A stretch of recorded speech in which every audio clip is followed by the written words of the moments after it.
Hey, what's up? Episode 107. All right, let's do it.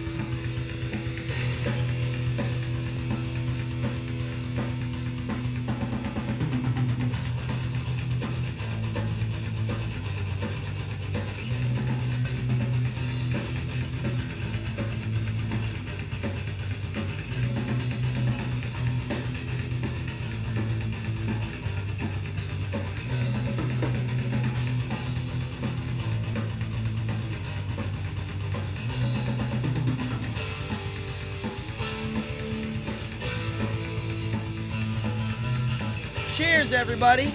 Welcome.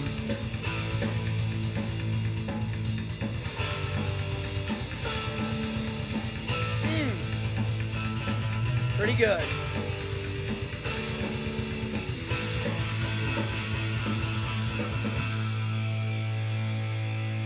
And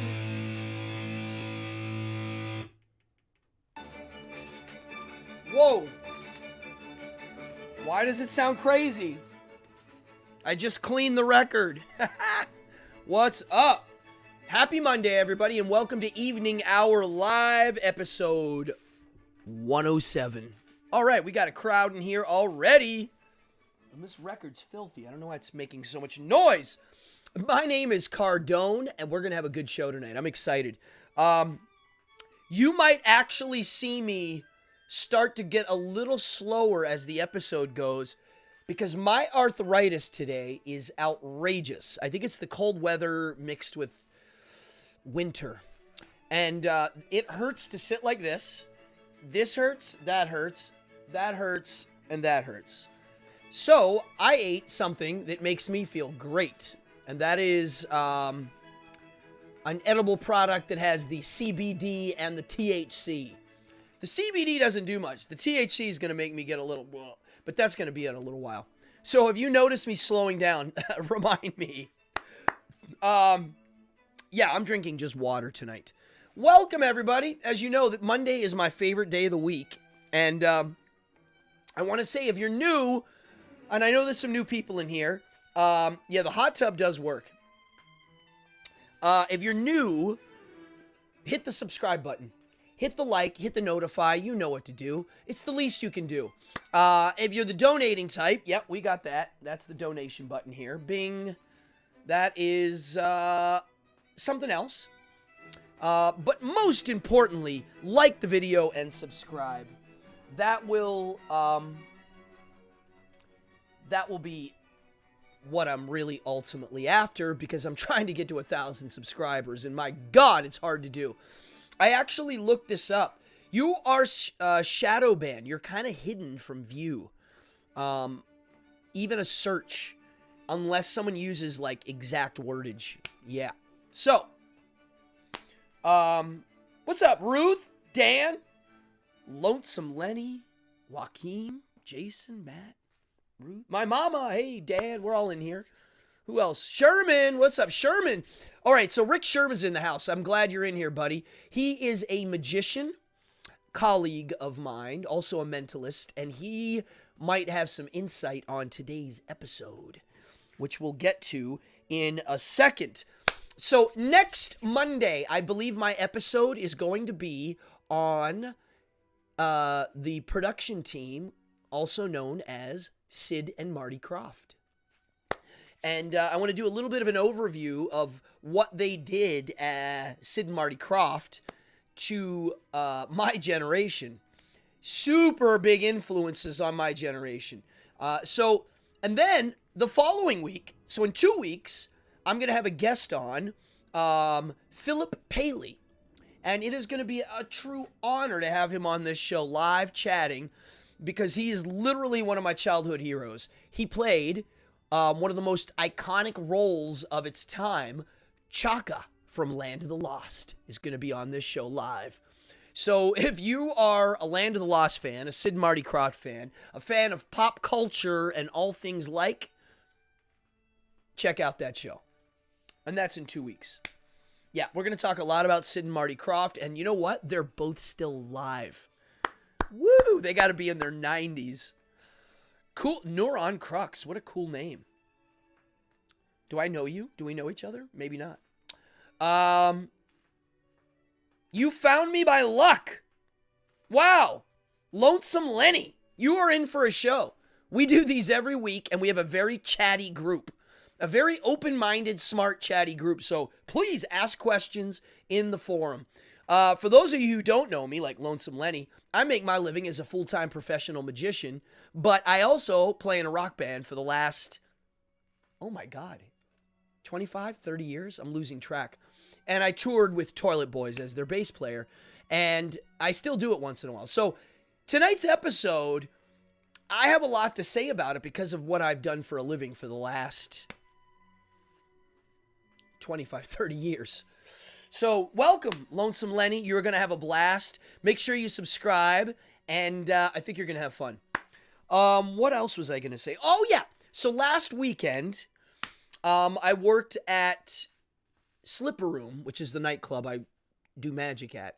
And the crowd, a few weeks ago, like in December, the crowds were getting, because of the Omnicromny, it was starting to go down. It's starting to pick up again. The crowds were in a better mood. Oh, you used to work at Denny and Lee. Oh, my. Wow. Boy, do I miss Denny. Wow. Well, welcome, brother. You're going to have a good time tonight. This is going to be a good show. Denny Haney was a friend and a mentor. I mean, he's a magician that he was the real deal. He was the real deal. But yeah, I wanted to talk about, what else did I want to say before we get into the meat? I think you're going to have a good time tonight. I think tonight we're going to together learn a lot of little nuances. What time is it? All right, we got fun. You know what? I'm going to start the subject tonight.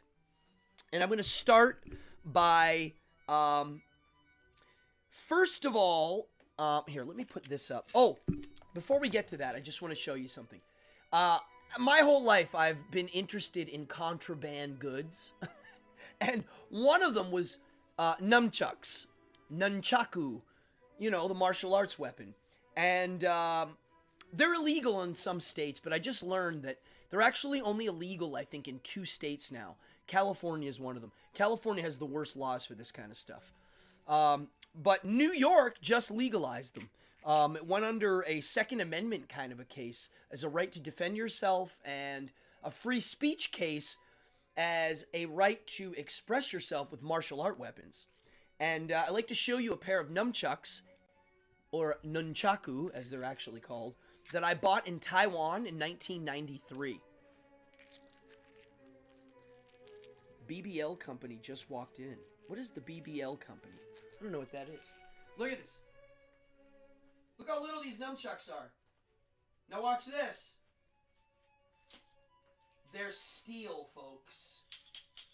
Look at these. I'm not going to start whipping them around, but my God, these here are deadly. And when I learned how to use these years ago, I learned how to punch with them like that.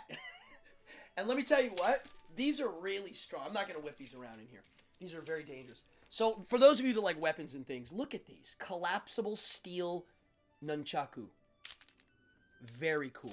They are legal. I don't know if you can carry them legally, though. That might be considered... Oh, you have a pair of these, too. I think you told me that. Where do they make these now? I'd like to get a new pair. Does anybody make new versions of these? I mean, these are solid, but I think I paid $10 in Taiwan for these. Wow. Love them. Also,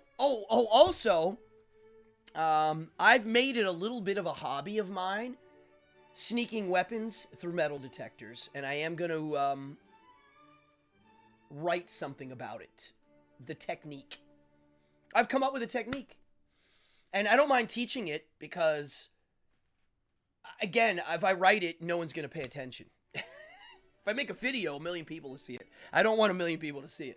But I just think it's very easy to do. And if you put a little thought into some of these things, they're easily solved. That's why I think a lot of metal detectors, and it's for show. Because the real guys, it's not a problem. And I'm telling you as somebody who knows how to do it, it's easy. If you think it's safe on a plane and you can't sneak anything in, wait till you see the article I write. It ain't that hard.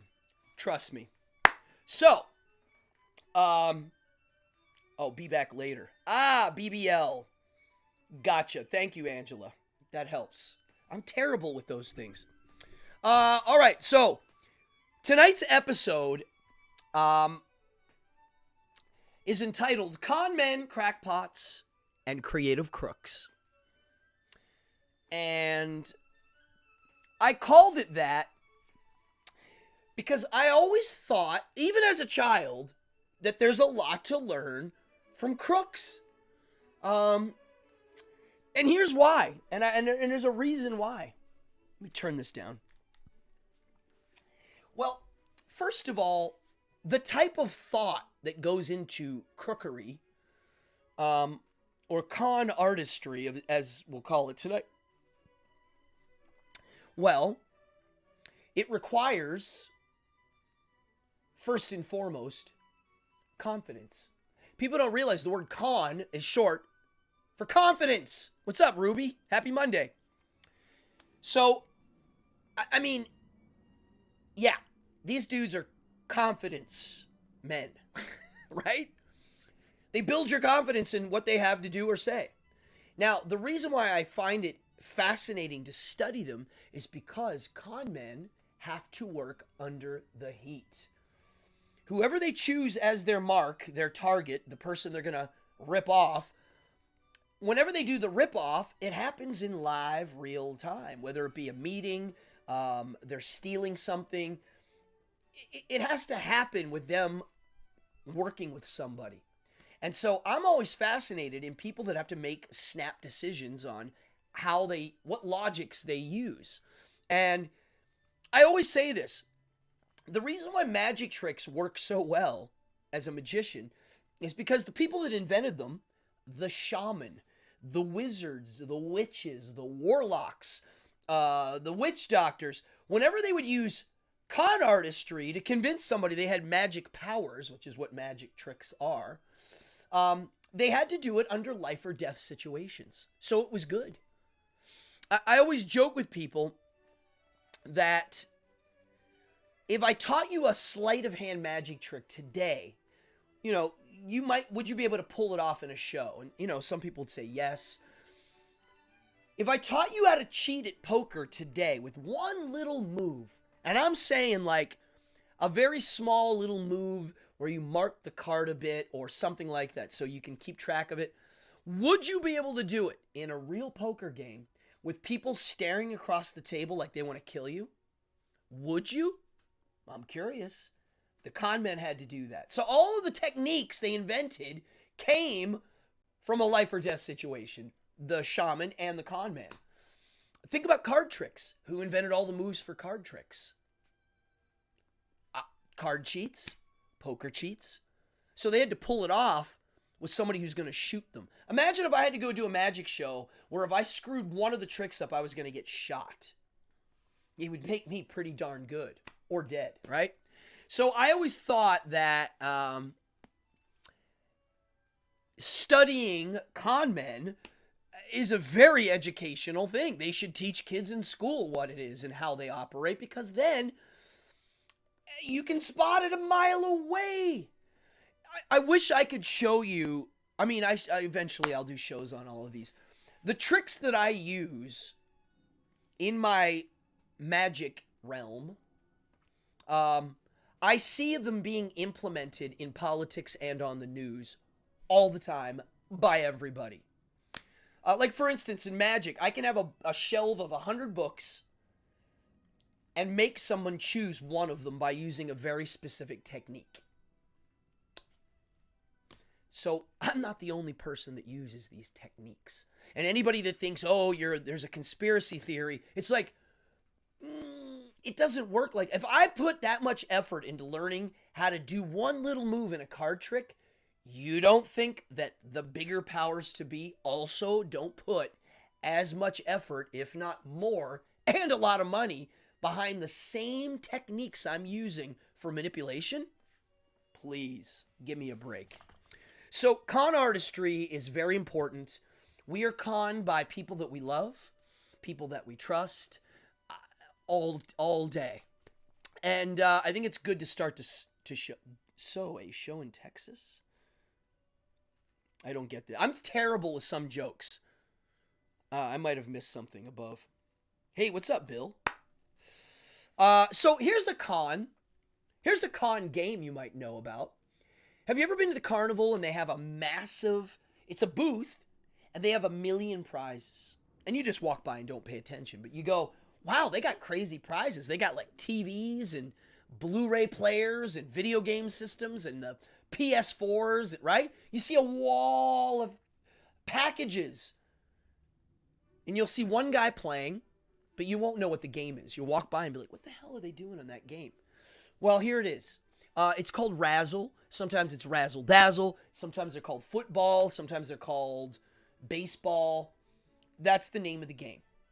Doesn't matter. Oh, getting shot for a trick. Actually, Texas, that wouldn't happen. Where it would happen is the 7 countries where they legally can kill atheists because of religious rules. Those places have rules against sorcery.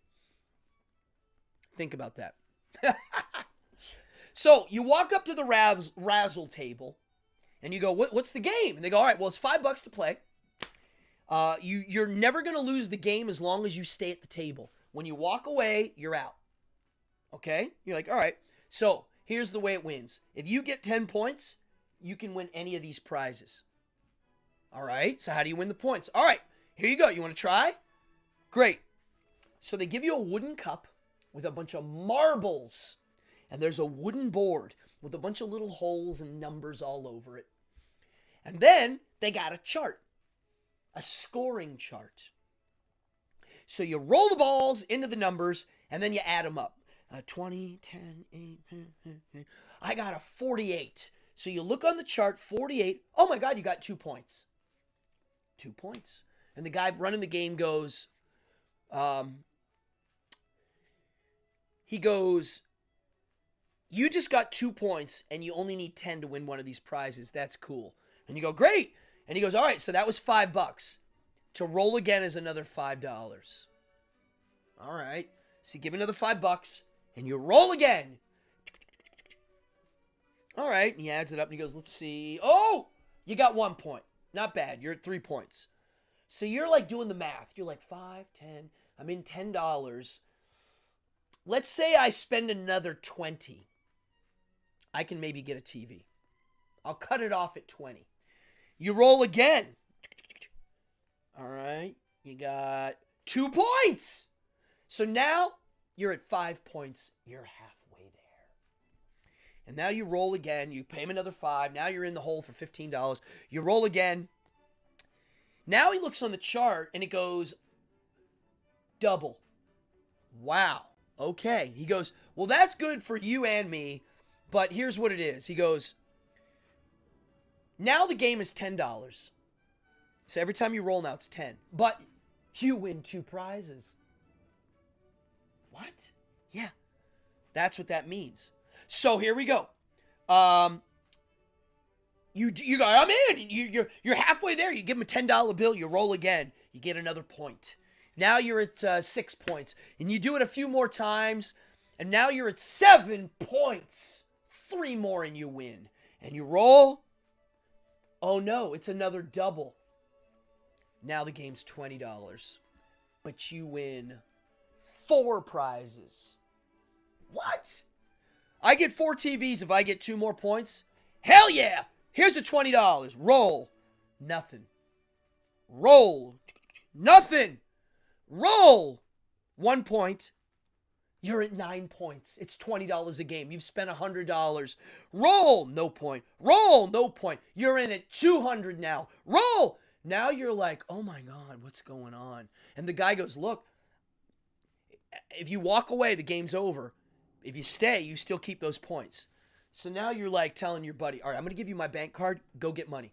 Get another 100. That's it. So he goes and gets another 100 and it's gone. Now, how does it work? It's a brilliant game, and I've seen it played live many times. And I was at a tattoo convention working with Adam Realman, the Coney Island folk, and we were doing a weekend of shows at the New Hampshire Tattoo Convention. And at the convention, we see a razzle booth in the tattoo convention all weekend. And we're like, okay, I wanted to go watch because I'm fascinated. I wasn't going to rat on them.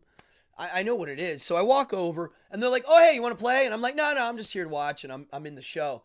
And they're like, oh, who are you with? And I was like, Coney Island. And they were like, I saw them. They were just like, basically the guy was saying to me with his eyes, don't hang out around here. You know what we're doing. Please stay away. I was like, yeah, whatever. I go do the show. Friday night, we're done. Saturday morning, we get up to do more shows, and the cops are there. And I see them paying the person. So the person that lost all their money on Friday night called the cop, or did some research online, saw that it was a scam, and then called the police. So they gave them their money. The convention did not kick them out and allowed them to finish the weekend. I love it. So here's how the game works. The chart and the numbers. When you roll those numbers and add them up, no matter how you add them up, and you look at the chart, if you add the numbers for real, you will get either no points or the double, which is also no points.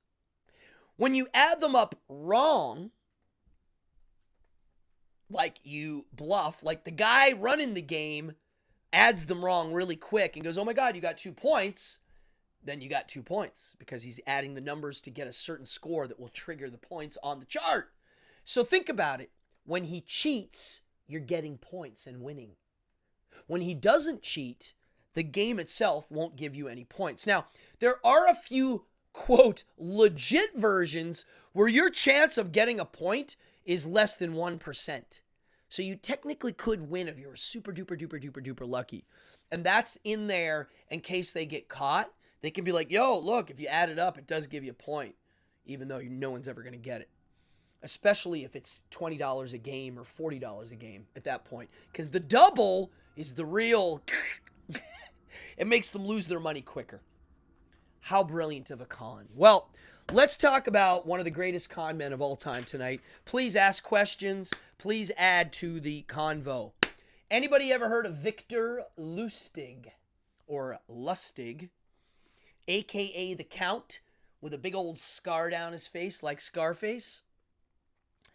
Well, this guy, in my opinion, is one of the coolest con men of all time. I have much deep respect for the gentleman. So he was born in... Now, I need notes for this stuff. My neck is killing... I told you, I ate an edible to deal with my neck today. Oh, it's horrible. The hot tub will help, but this is deep, grating pain. So, Victor Lustig, born January 4th, 1890, in Austria-Hungary, right on the border. And I'm not going to go into his childhood or whatnot, but basically this guy was the con man of all con men. And when he first started, he rode cruise. First of all, he presented himself as a distinguished gentleman, but not very... Nope, not the Brooklyn Bridge. Eiffel Tower. And it was twice. Yeah. And I'm going to talk about it.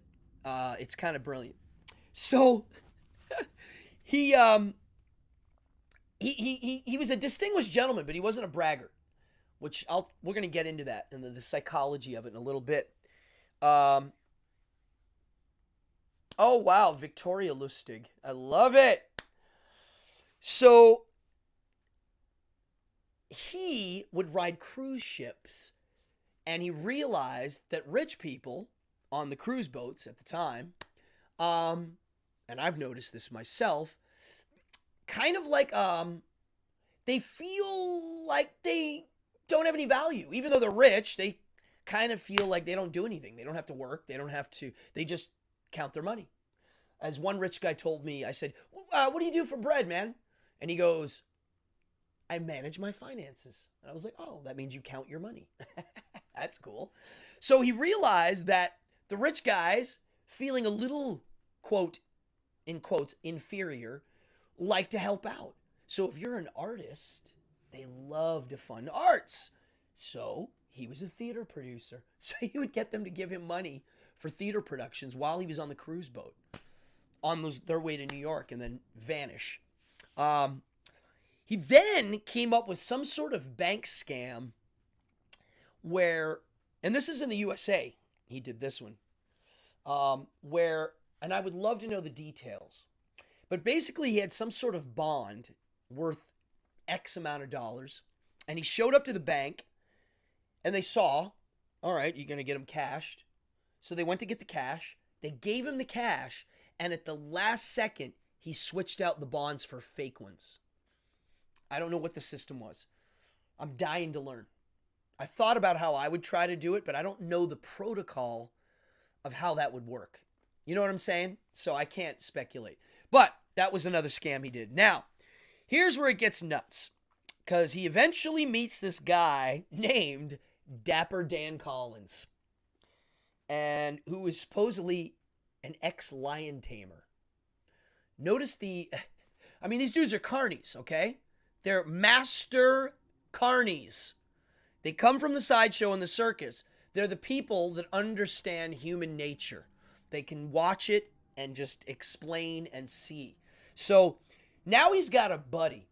And with his buddy, they come up with this like Romanian box. And if you're born in the 70s and had a magic kit, you had one of these too. And I'm going to show you. So he had a fancy version of one of these. I'm going to switch over. Have you guys ever seen one of these when you were a kid? It's like a little flat little, it's just two rollers. And if you take blank paper, let me see if this is working. It should be. And you take a piece of blank paper and you feed it in like this. Let me get it in here. And I turn the wheel. Watch what happens. It starts. It's turning into. Oh, look, see? Oh, wow. Oops. There's two in here, so you got to put more paper in. Anywho, as you know, I'm not really making money. And this thing here is in bad shape. It doesn't work anymore. Anywho, this one turns into money too. So imagine, that thing's terrible. And look, it's like loose and falling apart. So I don't know what it is. That was a moneymaker. So imagine one of those that takes 6 hours to operate. He invented one where he would take a $1,000 bill, which they used to use in the old days for banks, and you put it in the box. It's a wooden box. You pour some chemicals in. He would show the gears, and it was like, dude, this thing's going to literally pull the ink and make a copy of this bill on a nice piece of paper that's the same kind of paper. He'd shut it up, pour the chemicals in, and then they would go play poker or go for a walk. He said he was very loose with this machine. He knew no one would steal it. And so the person he's scamming, he'd show it to them, not intending to sell it. He'd be like, yo, you want to see something nuts? So he would make 6 hours later, that's how long it would take. He'd come back, they'd pull open the drawer, and in there was a duplicate. And he'd be like, look, it's another $1,000 bill, and I'm going to prove to you it's real. And they would go straight to the bank and deposit it. Now the guy's like, damn, I want one of those machines. So now he's like, okay, I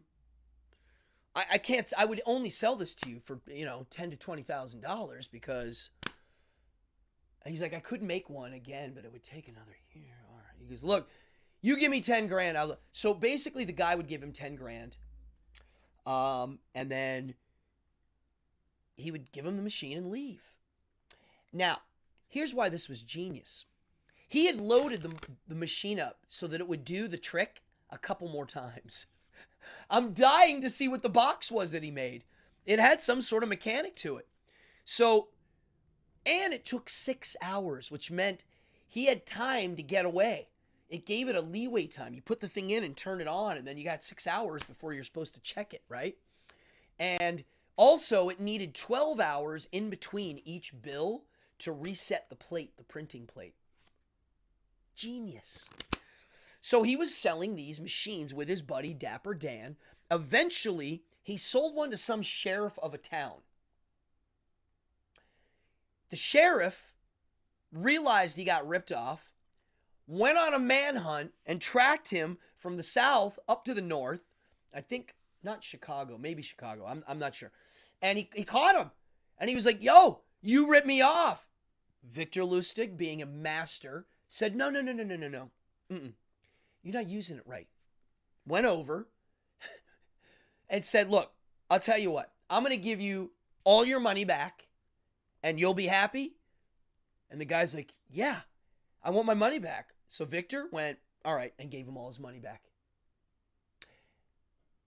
What the guy didn't know is that was counterfeit money at that point. So he paid him back with counterfeit money. So eventually this guy, he started really making counterfeit. But right in the middle of all of this, he pulled off something pretty darn cool. He saw a newspaper article. They went to France, him and his buddy, and they saw a newspaper article on how the Eiffel Tower was having a hard time paying its bills. You know, it's a big, expensive monument, cleaning and whatnot. The tourism, I guess, wasn't adding up. So being smart, he thought, how would I profit off of that? And he figured it out. He found a steel company that was a little below popular. Somebody who was a little more inferior to the big shots in the steel business. So therefore, he knew that they would want to climb up. And this was the perfect opportunity. So he got fake documents to show that he was like a government worker. That's what he forged. And then he contacted the guy that runs this lesser steel company. He's like, yo, I'm going to give you dibs on this. We're selling the Eiffel Tower.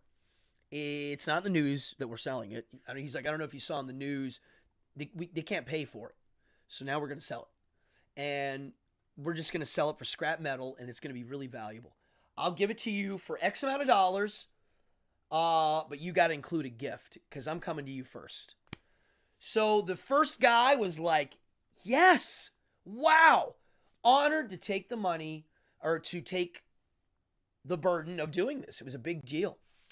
So he paid him the money and the fee, the gift, and Victor Lustig went off. And he waited to hear from the authorities or the news, and he realized, again, that shame is his benefit. The guy was embarrassed. He got ripped off. He knew it. He's not going to tell anybody. He knew that with all of his machines. If you get caught, if you buy a counterfeit machine, you're going to call the Secret Service and be like, hey, I bought this counterfeit machine and it doesn't work. What?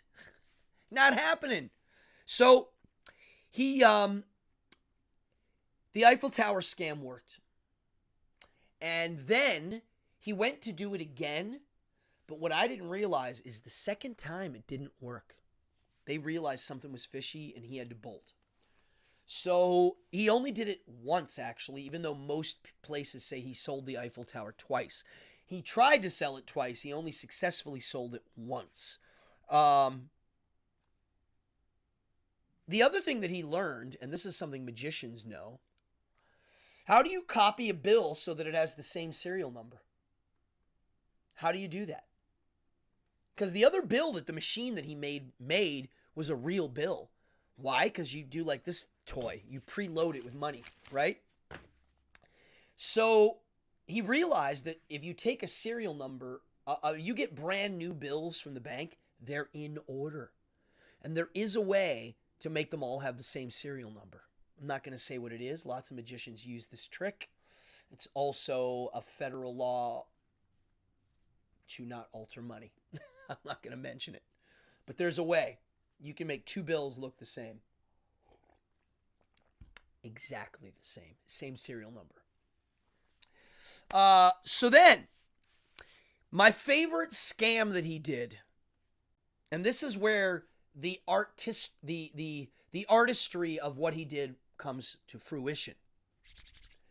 Back in the USA, he goes to Chicago to meet with Al Capone. Now, he's dancing with the devil here, folks. He literally will kill you if you mess up. So now, Lustig is playing a very dangerous game. But when you hear what he did, you're going to love it. So he basically went to Al Capone and was like, yo, I got some tips on some stock market stuff that's pretty serious. And I'm just here to borrow money. And I'll pay you back with interest. And, that's it. So Al Capone believed him. Why? Because he's a confidence man.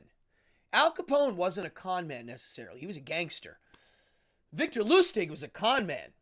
And so he gave him the confidence that he was telling the truth. Al Capone gives him $30,000 to invest in, I don't even know what it was that he said. And then here's why it's genius. So then, I don't know, a few weeks later, the stock market fails. He knew it was going to fail. He goes back, meets with Al Capone, and says, it failed. And here's all your money. I'm very sorry to bother you. I'm sorry to waste your time. Al Capone, shocked. Oh, wow, you are the most honest dude I have ever seen. You could have just bolted. Here's $5,000. He gave him $5,000 for being honest. I give Al Capone a round of applause for that one, and Victor Lustig for his brilliant little enigma of a scam. What do you think about that, folks? That's wild. So this guy eventually, take a guess what caught him without cheating. I'm curious if anybody knows. Out of all the things I just talked about, where do you think he would fail? Like what part? Two things.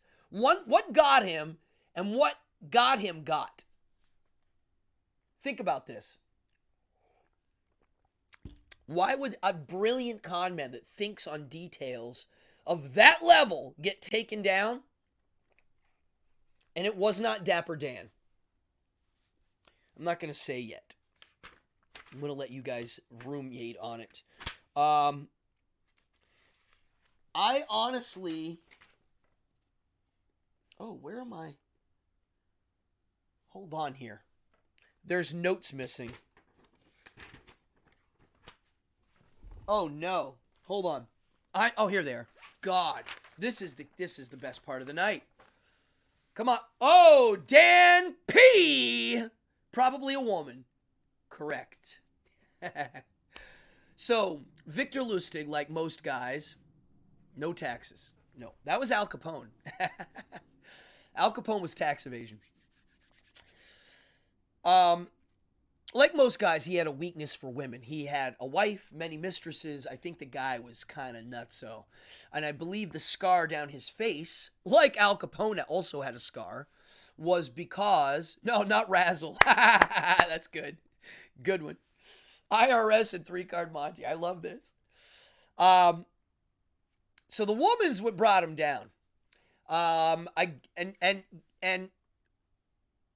who the woman ratted on him to was...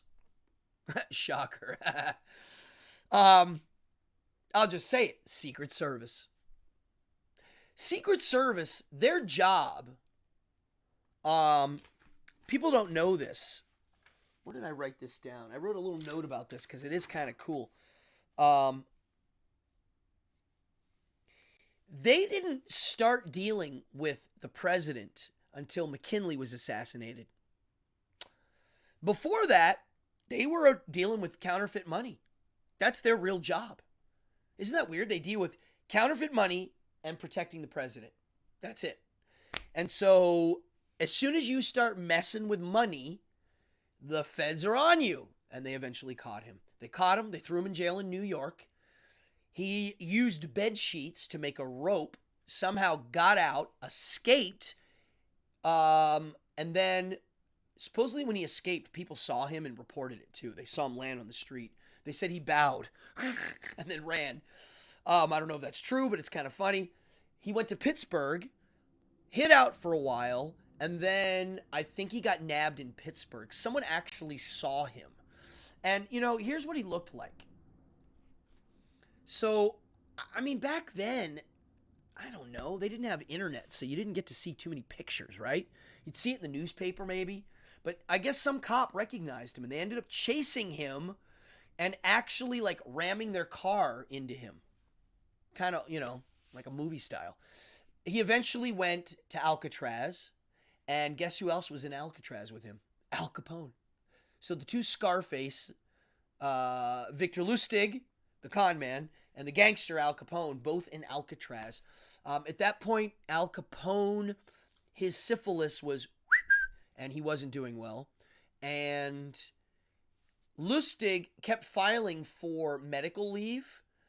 They said he filed for 1,000 and some hundred times. And they denied him because they thought he was trying to escape. Eventually, he did get it. They took him to Missouri, and he died.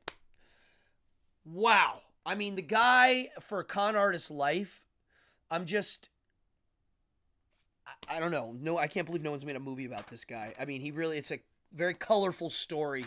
If anybody's a good fiction writer, Rick Sherman, that would be a great story to use as, I mean, the womanizing con artist who's dancing with Al Capone and the feds and a money-making magic trick and the Eiffel Tower. I mean, it's just like the cruise boat stuff. The guy was an artist. And what did I write here? Oh, he did 20 years in Alcatraz. Wow. So I'm going to give you what I believe is his greatest gift. I don't think there's any books on him. There's got to be. I can't say that. There has to be one. He did not write a book, but he did write the 10 Commandments of Con Artistry. And he actually wrote them down, and he refined them when he got older. And I'm going to read them now. Listen close. This is really good advice for a lot of types of people. Really, this is like, we're going to talk about these, okay, in detail, because I find this to be very fascinating. The 10 Commandments of Con Artistry. Now, he basically realized that there's some rules to follow and that they work. Now, and in these rules, we'll learn about what their desires are. So check this out. The number one rule of con artistry. Be a patient listener. It is this, not fast talking, that gets a con man his coups. His coups meaning his success, his big babang. So, yeah, that's a word we don't use too often. But be a patient listener. Now, I don't care what job you're in. Most of these rules you're going to be able to apply. I don't care if you are in any type of service work where you have to talk to people, or sales job, or, my job is to make friends with strangers. That's what I do. I do magic tricks, but my real job is to show up at an event. And if I'm doing mingle magic, I really got to make one-on-one friends with them, right? If I'm on stage, it's the same thing, but it's a blob. It's a large group of people. I'm going to make friends with you. I'm going to treat this large group of people like a one-on-one, hey, what's up, buddy? Right? This is how I perform. This is how I've been doing it my whole life.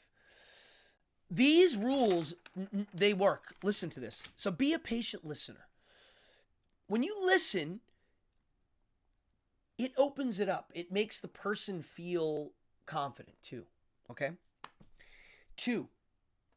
Number two, never look bored. Look excited. Look like what they're telling you is valuable. Oh, wow. Okay. This is great. Okay. Now, I'm going to be honest. If any of these are genuine and honest, that's even better.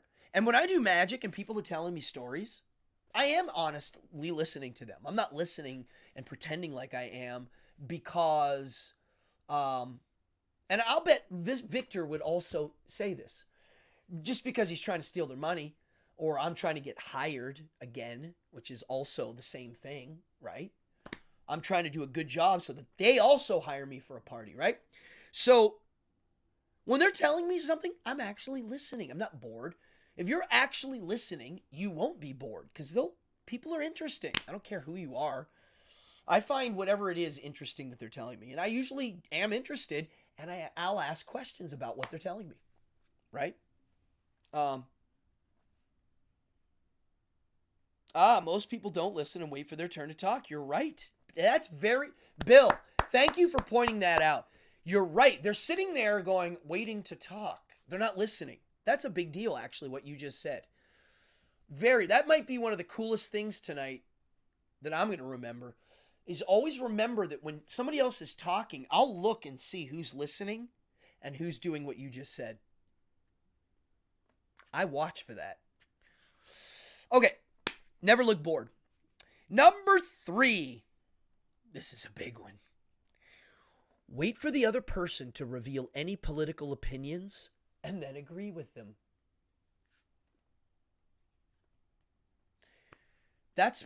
Now you know how Facebook works and all the internet, so how it makes these sounding boards.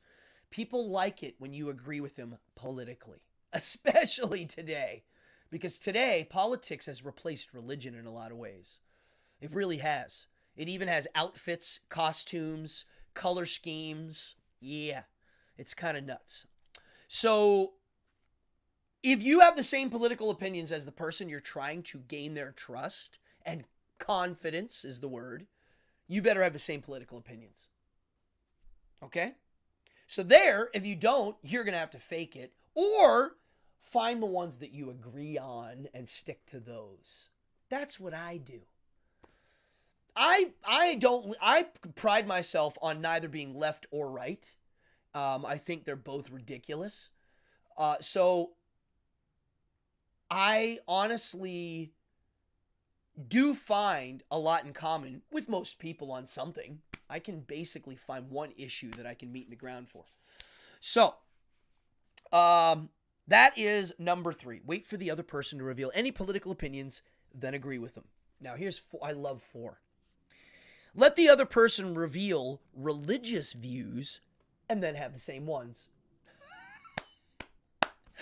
I love that one. I mean, again, same thing. Now, I don't think that's as important today as it probably was 100 years ago. And I'm being honest, I don't. It depends what circle. If you're hanging out with Orthodox Jewish people, and you are also Orthodox Jewish, that means something to them.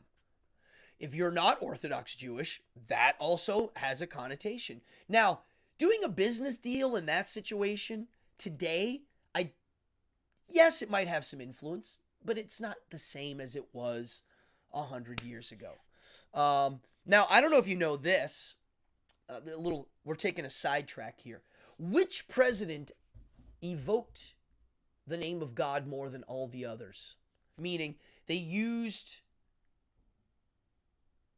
more God's language. Anybody know? Well, so from what I remember, basically, before a certain time, presidents didn't like to bring up God because of the differences between Protestants and Catholics. When my family, when I was little, I still remember it being a little weird. Like, there was definitely a divide. So presidents didn't bring up the word God so much, even though Jimmy Carter's one of the most religious presidents we've ever had. on the evangelical things, right? So people didn't talk about God. It was just like, you don't deal with it. Until Roe v. Wade. That's when the religious people teamed up and were like, Catholics and evangelicals, we can hang out now, and we're on the same team. We're both against this issue. So supposedly the most God Jesus statements were Bill Clinton. So, anyhow, back to the topic. Very interesting, right? Let the other person reveal religious views and then have the same ones. Again, I've had many chats with rabbis doing magic shows, and he's talking about his concept of God to me, and I actually agree on a very small level. I once said to the rabbi, I said, how I would explain God to my children would be this.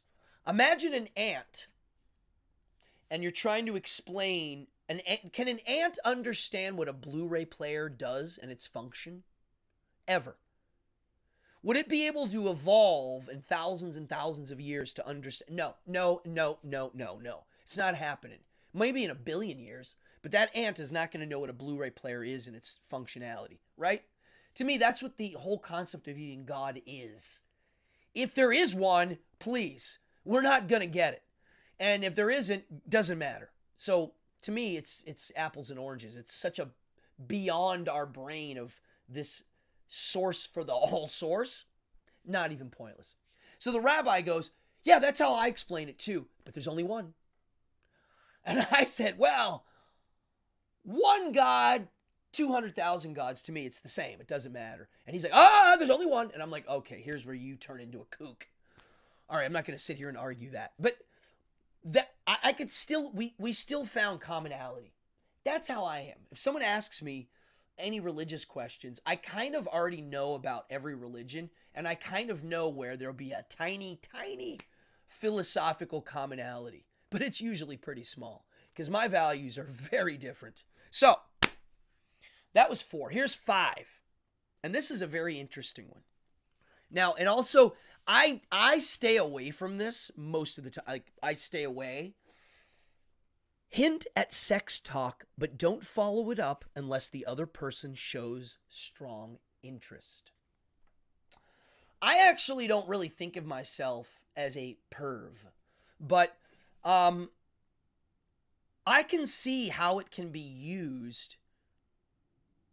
Like, okay, this is what I think he's talking about. Let's say I'm the con man and I got my mark here.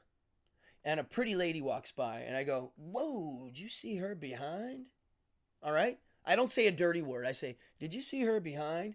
And that guy goes, yo, I'd like to, blah, right? Now you're like, okay, now I know he's a perv. And I mean, you can use all that against him. So, but if the guy's like, oh yeah, she's very elegant, or then you know he's not that type of a guy, right? I think that's what he's referring to. Now, we all know, if you're a male, I have some male friends. They're not even friends. These are like sometimes people I don't even know. They'll email me pictures of naked ladies for no reason. And I'm always like, why? First of all, if I want to look that up, I can do it on my own. Thank you. And it's free. It's not like the old days. It's free, right? Why are you just sending me dirty pictures for random reasons? I don't get it. I always hated it. But I can see what... Oh, yeah. Dan P. Yes. The Happy Days episode where they go to the strip club. So, yeah. So I can see why a con man would use this to get in. Now, I don't know if you've ever looked up some of the allegations of Jeffrey Epstein, but that dude Weinstein did a recording. So I always forget his name. Eric Weinstein? There's 2 of them. I mix them up. One of them's a physicist. And Jeffrey Epstein said, hey man, I want to pick your brain. So he went up and met the guy. He immediately ran home and made a recording about what had just happened because it was so mind-blowing. And you can hear the recording. And in it, he basically says the guy's a Bond villain. He's like, I met someone who's fake. He thought Jeffrey Epstein was fake, meaning he's a front for something much larger. And what it looks like is he could have been literally a blackmail expert. He was also a con man. I mean, dude, I don't want to keep... I should do a show on Jeffrey Epstein, because looking from a magician point of view, that story is amazing. And yeah, I mean, the guards admitted to falsifying the records after he killed himself. I mean, dude, it's insane. It's insane. So, no, not Harvey Weinstein. It's like Brett Weinstein or Eric Weinstein. There's two of them, and they're brothers, I think.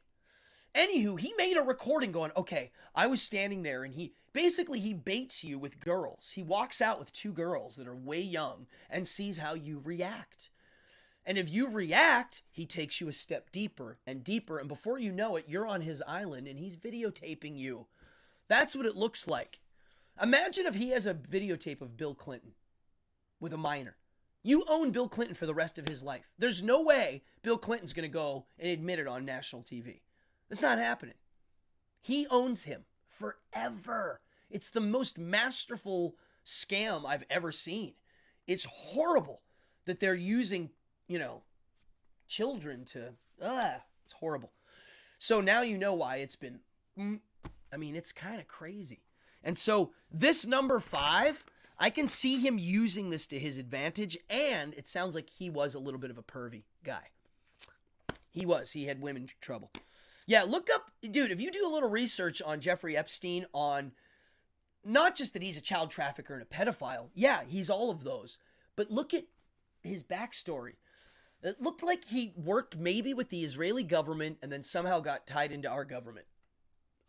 Who knows? Maybe one day it'll come out. But he literally is like a Bond villain. It's kind of shocking. So, 6. This is a big one. Number 6. Never discuss illness unless special concern is shown. Meaning, if the con man is not feeling good, that guy doesn't care. If the con man just had a relative die, there's no benefit in the deal situation that this guy's going to want to care. That's a negative emotion, and we all run from negative emotions. Now, if the person you're dealing with had a spouse die or a child illness, then as the con man, yes, you can show concern. Like, oh, that's terrible. And let them talk about it, right? That makes sense. And I would say that's true in all business. No one needs to hear your woes. And if they have woes, you're there to listen, right? So I actually like that. 7. Again, 7. Never pry into a person's personal circumstance. They'll tell you all eventually. Eric, there it is. Billion. Look up the tape of him, his recording, because he literally made it right after meeting the guy, and he wasn't in trouble yet. Listen, it's amazing. Eric Weinstein. All right, thank you, Eric Weinstein. Everybody, look up Eric Weinstein's recording. It's crazy. Never pry into a person's personal circumstance. They'll tell you all eventually. Yes. If you're listening and doing anything, you don't have to pry into anything. They're going to spill the beans that they want you to know. That's easy. 8. Never boast. Just let your importance be obvious. Let me explain that. That's my favorite one. Anton LaVey wrote an essay in The Devil's Notebook. I believe the essay is titled How to Be a God. And one of the things on how to be a god is you can never call yourself a god. Somebody else has to. And I was like, all right, so how many people have paid somebody to call them a god? All the time. Yeah, never boast. Just let your importance be obvious. Well, again, demeanor, class, the way you're dressed, the way you speak. If you're trying to influence gangster types, you got to look like a gangster. If you're trying to, influence businessmen, they want to look at you and be like, all right, this guy obviously does well in business. He's got nice shoes on. You see? So you don't have to say you're important. You can look important. You can act important. You can convey importance. That's a big one. I love this one. Never boast. You don't have to. And if you do have to boast for some reason, because every now and then you have to name drop. There are ways to do it that sound not so, you know. If someone asks you your God, you say, absolutely. Yeah. There's the answer. Absolutely. Absolutely. Better get down. I love it. If someone asks you your God, you say yes. Yeah. 9. Never be untidy. Like that one. I mean, that goes in with 8, never boast. I mean, you should look important. So, unless being untidy is what is expected in the scene you're in. Right? Again, this is dated. There was no punk rockers back then. 10. Big one. Never get drunk. And that's the end. Now, never get drunk? Wow. If you are a predator, you are a wolf. The wolf don't drink. The wolf might have a sip when he's done with his hunt, but no. You can look like you're drinking. You can act like you're drinking, but you cannot get drunk. No, nothing. You got to be sharp. Sharp as a knife. And I really think this list is amazing. I don't know what to say. It's funny. We're at the hour mark, and this episode could go 2-3 more hours because, super vulnerable in many ways, and yeah, to me, booze is one of the worst drugs of them all. It does something that marijuana and even like the LSDs and the hallucinogens and the ecstasies and all of those don't do. And that is, I've seen people and I know people that if they have just a little bit, they get a gleam in their eye and they're not the same person anymore. I've experienced this multiple times. Yeah, see this? Boom! Ruby with a good one. Columbo used an untidy appearance to his advantage. Yes, that's what I meant by there is a time and place to look like a bum a bit. Excellent. Yeah, Columbo rules.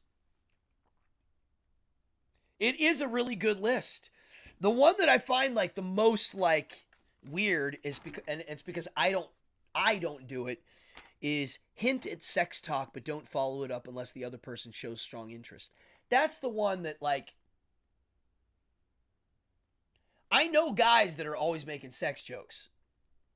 I don't do that. Yeah. I mean, I'll tell a dirty joke once in a while, but I don't like catcalling in public, like that kind of stuff. Or even with guys, I don't get it. So, that's the only one. But I get why in a con artist situation, you're trying to pull one over. You know, and I go, whoa, look at her chest, woo! And the guy's like, oh! And now I'm like, all right, now we're going to go, now I'm taking him to a strip club and hustle him. He's going to be vulnerable. You know what I'm saying? Like, that's what I think Epstein did, except, I mean, Epstein was clearly a pedophile himself.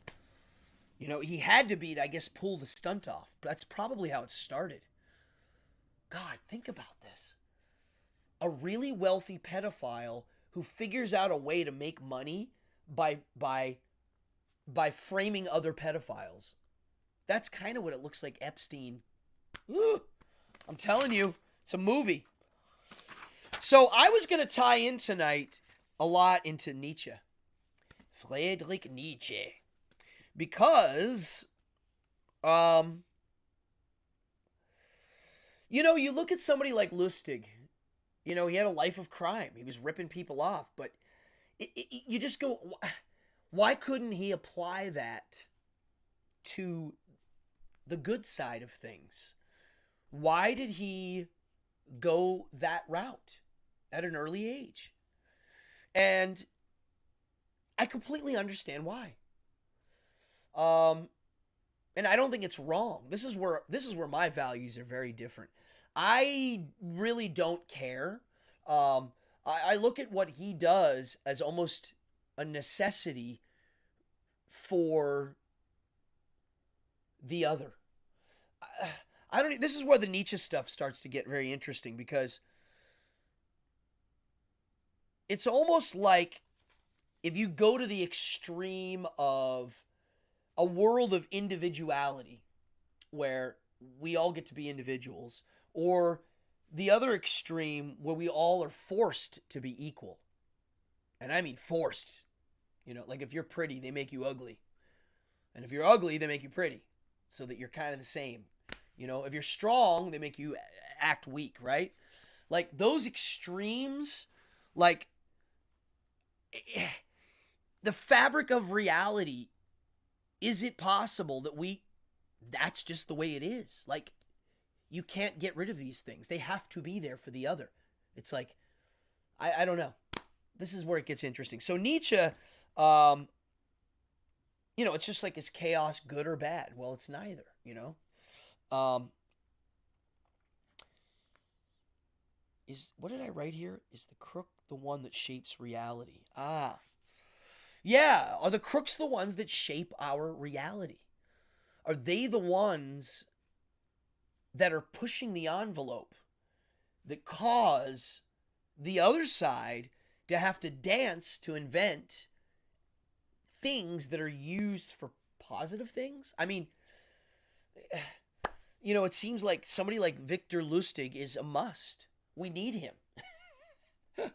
Oh, it is definitely the love of the game, but you can look at the other side and say it's the game too. The cops and robber game. It's like the cops are playing a game too.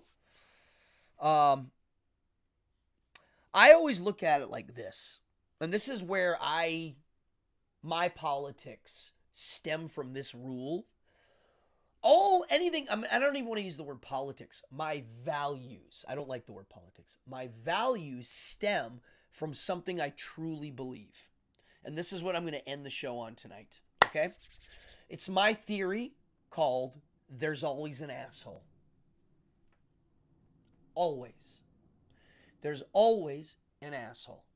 And when I use the word asshole, I use it in the way that I have what I consider an asshole, and you have what you consider is also one. And it might be different. So, in my world, there's always somebody that wrecks the party. You can have the greatest group of people, and one person can show up and ruin it. And that person's coming eventually. They might not be there now, but they'll show up. And so you have to be ready for the asshole. That's why I'm pro free speech and pro Second Amendment, big time, because of that rule. There's always an asshole. And so we have to assume that anytime we have a boss above us, we're going to get a bad one. There's eventually going to be a bad one. So you have to keep your mind ready for there's always an asshole.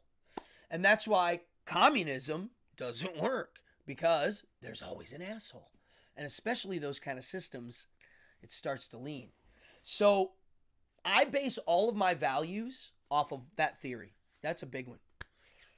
I've never written an essay on it. I will eventually, but yeah.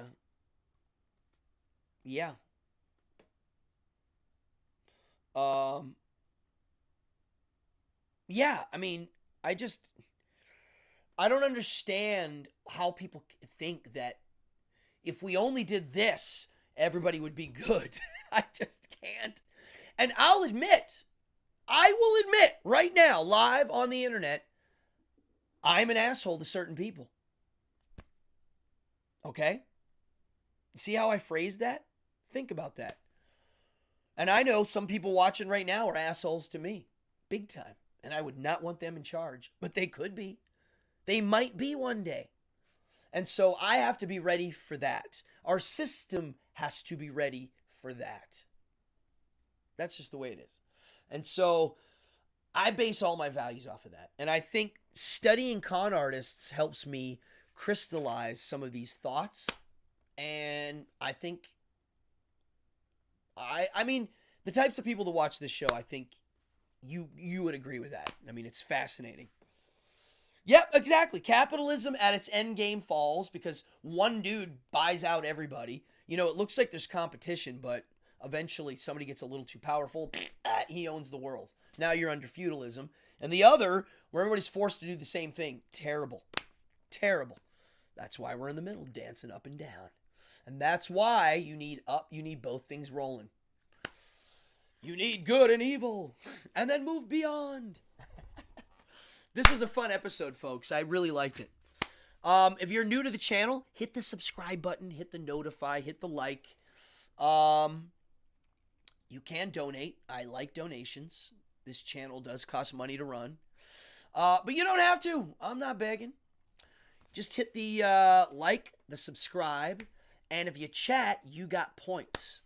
If you look in there, people are playing some weird games. I didn't see too much gambling tonight, which means the subject was good. There are nights where everybody's gambling points in the chat. And, yeah, I'm going to be here next week. And I think next week's show is on Sid and Marty Krofft. So if you're into 70s pop culture, yeah. Okay, Francis Ann. You noticed that I'm going to really end on this one. The bobcat's over there. But this was in my grandparents' house my whole life, ever since I was a baby. And my mother just gave it to me. And I'm going to actually lift it up and bring it to the camera. You need to see this up close. It's in 2 pieces of marble. This and this. And I believe our great-granddad bought it. I don't know where. Somewhere either in Italy or here. All right. Oh, God, it's heavy, folks. I mean, really heavy. So look at the back. I'm going to put it up to the camera. Oh, Jesus. Oh, hell. It's not. Look at the detail in the hat. And now let me turn her around. Oh, it's really heavy marble.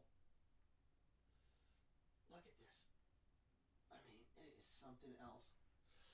So I am now the proud owner of this thing. And I will take care of it.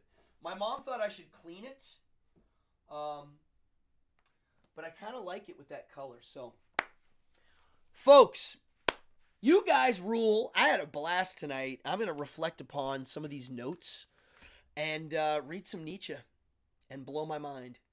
I had a good time tonight. I really love the group in here. We had a really good group tonight. Thank you all for participating in the chat. Anybody new, come on back. I try to not waste time here. I want people to think about some fun stuff and then run off and do some research. Yeah, that's why I'm here. I'm having fun. I'm going to take us out with the outro, and then I'm going to eat more of these edibles because, my God, it's starting to make my neck feel a little better. Thank you, everybody. My name's Cardone. This was episode 107 of Evening Hour Live. Live right here at the Red House at Rockaway Beach, New York City. Party on, everybody. I will see you soon, and we're going to have a really good next one.